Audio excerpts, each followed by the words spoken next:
তো দর্শক এখানে কাপড় আছে 2.5 গজ পরিমাণ।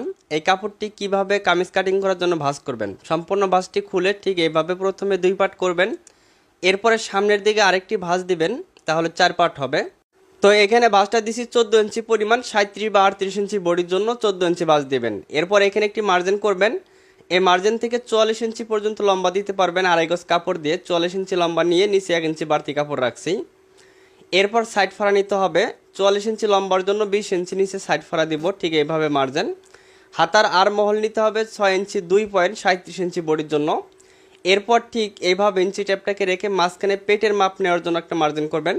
শোল্ডারের মাপ নেবেন 6.5 ইঞ্চি, 37 ইঞ্চি বডির জন্য শোল্ডার 6.5। এরপর গলার পাশে 2 ইঞ্চি 2 পয়েন্ট, যেহেতু কাপড় দিয়ে গলা তৈরি করব তার জন্য।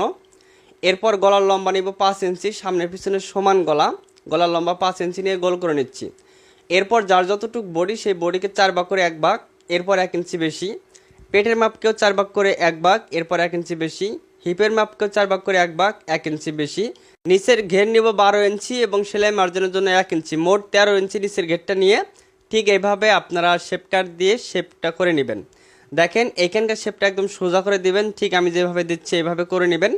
এরপর আর মহলে এখানে একটা চিহ্ন করব, যেহেতু সামনে পিছনে সমান গলা তার জন্য তালপাট কাটিং করা যাবে না, ঠিক এইভাবে মার্জিন করে নেবেন।